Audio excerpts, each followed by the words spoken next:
Salut à toi, j'espère que tout va bien, j'espère que tout se passe bien pour toi dans ta vie. Aujourd'hui, d'ailleurs ça fait longtemps que j'ai pas fait de podcast, donc là je recommence, je me remets en selle sur un sujet qui fascine tout le monde, c'est celui de la loi de l'attraction.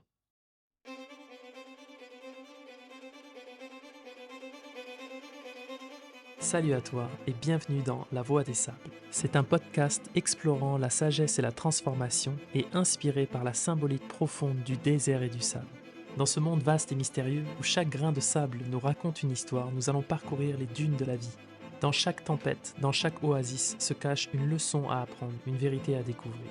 Je suis Michael Malik Sidibé, je suis formateur en méthode énergétique globale du corps et ancien opérateur des forces spéciales. Dans ce podcast, je vais te parler de l'importance de donner un sens à sa vie et de l'impact sur tous les plans de notre être.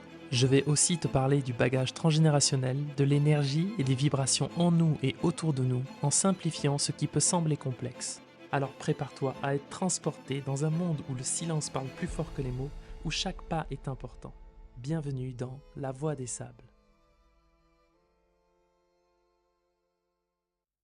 Dans ce sujet, je vais t'emmener, on va dire, la réflexion autour de deux plans, le plan psychologique et le plan subtil et vibratoire. Sur le plan psychologique, on va parler par exemple de là où tu portes ton attention.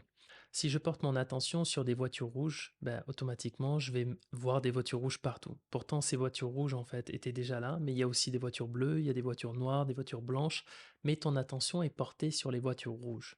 Donc c'est en ça qu'on peut parler aussi de loi d'attraction, parce que là où tu portes ton attention, tout ton être va être focalisé sur ce à quoi tu penses. Donc le mental est très puissant pour ça. Donc là maintenant, on va parler du plan subtil et du plan vibratoire, celui qui intéresse tout le monde bien entendu.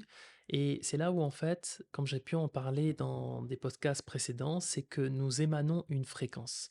On émane une fréquence au même titre que plein de choses. Le vivant en fait émane quelque chose et ce quelque chose, admettons, c'est la fréquence A. Donc peut-être que si toi tu es dans une fréquence A, tu vas attirer à toi des choses qui appartiennent à cette fréquence A. Je fais un petit aparté là-dessus. Si tu es en colère, en fait, tout ce que tu vas rencontrer va renforcer, pourquoi pas, cette colère-là. Si tu es dans une forme de joie, tout, on va dire, va faire que tu renforces ta joie. Mais il y a aussi, en fait, autre chose, c'est que si, admettons, je suis dans une fréquence A, par exemple, en fait, il y a des choses qui vont faire que l'on va vouloir accentuer cette fréquence et des choses qui vont faire qu'on va essayer de faire diminuer cette fréquence. Donc c'est là où ensuite, en fonction des rencontres, on va savoir si c'est positif et négatif et ainsi de suite. C'est en ça en fait que se range aussi la notion de loi d'attraction, parce qu'à partir du moment où tu es dans une certaine fréquence, tu vas attirer certaines choses à toi. Donc maintenant, je vais essayer de t'emmener une forme de chronologie dans tout ça. Je veux quelque chose, j'ai une attente, j'ai un besoin. Il y a des questions qu'il faut essayer de se poser, c'est est-ce que c'est bon pour toi? Est-ce que c'est ce qu'il te faut? En fonction des réponses, que tu le veuilles ou non, tu vas attirer cette chose, peut-être, et donc si tu l'attires, tout va bien. Donc ça veut dire que finalement, tu veux quelque chose, tu l'as pensé très très fort, que ce soit bon ou pas bon, quoi qu'il arrive, tu l'as attiré. Donc là, ça a fonctionné dans ce sens-là. Et maintenant, si tu n'attires pas cette chose-là, si tu ne l'as pas, on va pouvoir aussi se poser certaines questions. Est-ce que c'était utile? Est-ce que c'était le moment aussi d'avoir cette chose-là? Ou est-ce que finalement, il faut persévérer aussi là-dedans? Comment savoir maintenant si c'était utile ou si c'était le moment? Il faut revenir à la base. Le je veux quelque chose, mon attente et mon besoin. Toutes les attentes, tous les besoins, tous les désirs en fait que l'on a, il faut essayer de comprendre est-ce que c'est lié à un moteur qui fait du sens? Est-ce que c'est lié à un moteur positif ou un moteur négatif? Alors attention, à ce stade-là, il faut mettre énormément d'honnêteté dans sa vie. Je vais te prendre un exemple. On a en fait, par exemple, des personnes qui vont dire: «Moi, je veux une Rolex». OK? Donc on va dire que je vais porter mon attention là-dessus, je vais vraiment faire en sorte que j'attire cette Rolex dans ma vie. Mais si maintenant on se pose la question de pourquoi est-ce qu'en fait on veut ça? Si on est honnête avec nous-mêmes, il y a plusieurs choses. Je vais t'en citer uniquement 2. J'ai une Rolex et ça va pouvoir montrer au monde ma réussite. Et là, on va voir, on va dire, ces gars qui sont en soirée avec d'autres mecs et qui essayent de montrer cette Rolex, qui ne peuvent pas, on va dire, s'empêcher de tirer le bras pour que tout le monde, en fait, voit cette Rolex. Et là, en fait, on est sur un moteur qui, selon moi, est négatif. Pourquoi? Parce qu'il est lié à un besoin de reconnaissance. Il y a aussi autre chose qui est que si j'ai une Rolex, je me sentirai socialement et financièrement accompli. Maintenant, pour moi, le moteur est aussi négatif. Et pourquoi? Parce qu'on est sur un besoin de reconnaissance personnelle et vraiment axé sur le matériel. Le moteur, selon moi, est totalement négatif. L'effet recherché dans ça, c'est peut-être le bonheur, c'est peut-être la paix. Mais ce qui est intéressant, c'est que quand tu as ta Rolex, il y a une sensation de non-accomplissement. Il y a quelque chose qui n'est pas fini. Je veux peut-être une autre Rolex, je veux peut-être autre chose. Et pourquoi? Parce que l'effet recherché, qui est peut-être le bonheur ou la paix, c'est dans le monde subtil. C'est subtil les émotions. Ce n'est pas dans le matériel, ce n'est pas dans le physique. Et donc là, en fait, on fait vraiment hors sujet. Alors maintenant, on va dire j'ai ma Rolex et finalement je me sens accompli, je me sens bien. Bah oui, si le matériel est ton Dieu. Si maintenant j'ai pas, c'est peut-être aussi une bonne chose de ne pas avoir cette Rolex. Et donc si je n'ai pas maintenant cette Rolex, bah, c'est peut-être une bonne chose pour toi de ne pas avoir cette Rolex, mais ça peut générer en toi une sensation d'échec.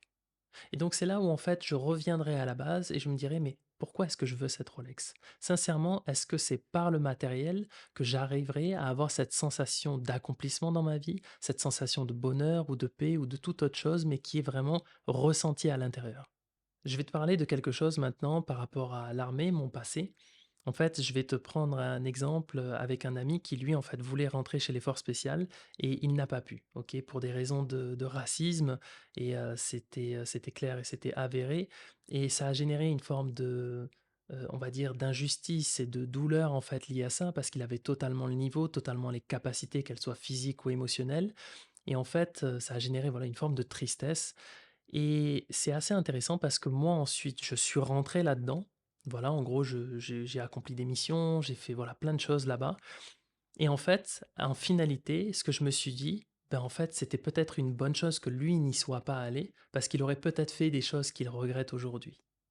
Et donc c'est là où en fait, dans un cas, on a une personne qui veut rentrer en fait dans une unité, et en fait, il ne peut pas, peut-être pour des raisons d'injustice, et pourtant en fait, il a énormément visualisé, il le voulait vraiment, mais ça ne s'est pas fait. Et en contre-coup, ben, en fait, on se rend compte que c'était peut-être une bonne chose que ça soit pas fait, parce que derrière, ensuite, il a pu avoir une magnifique famille, vivre une vie qui fait beaucoup plus de sens que s'il était rentré en fait dans cette unité.